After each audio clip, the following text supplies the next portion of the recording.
Today's video, gagawa tayo ng puto cheese. O, diba? Ayan na steamer natin. Napakulo na. And then, ito na yung cheese natin. Malalaki. Malalaki din naman yung cup na to. Wala kasing plastic eh. Aluminum to. Aluminum foil.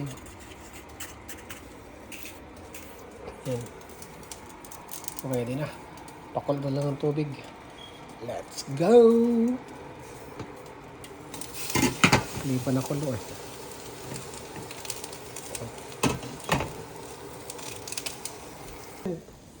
First attempt yan. Hindi natuloy yung kiss. Oo ko yun ah.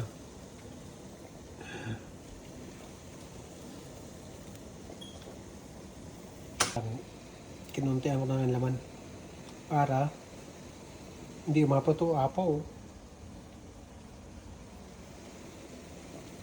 Try again. Ang kakain nito, magagayuma. Brief ko yan eh. Joke lang. Hindi ah.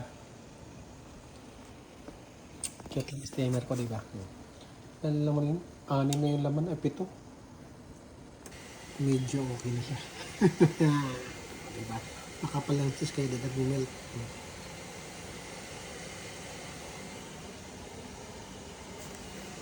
Kaso kulang na siya sa tamis. Ang ginamit ko pala dyan ay ang pancake. Kala ko matamis siya, hindi pala. Hindi na lang ng asukal. Okay. Wala tayong hulmaan na plastic, kaya yan, pan-cupcake. Aluminum. Next, kimpang na yung natin hulmaan. Wala na. Ayan.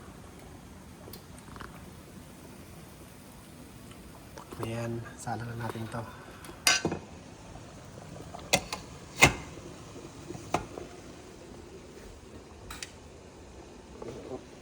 Takpan ng may brief. Ilang salang pa kaya yun? Ang dami na. Meron na ako pang almusal. Salang tayo ulit.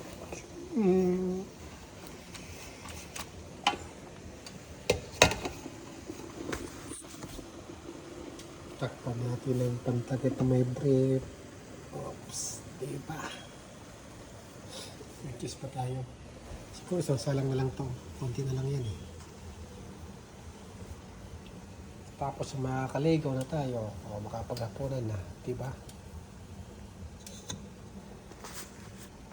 I'm done cooking. Palamigin lang natin sa ilagay sa rip.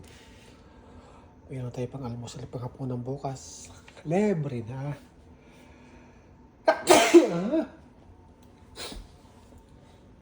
Nilaligo naman araw-araw, 2 beses. Bakit nagbabahing? Alright. Sampulan natin yan.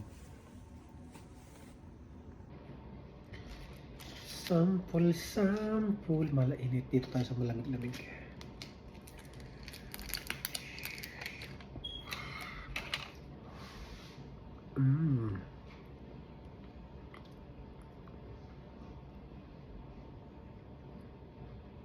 Pwede na.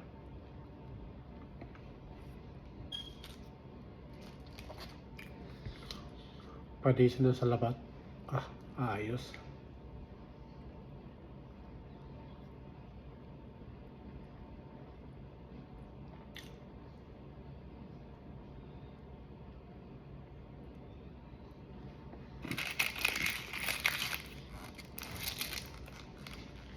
Bye-bye.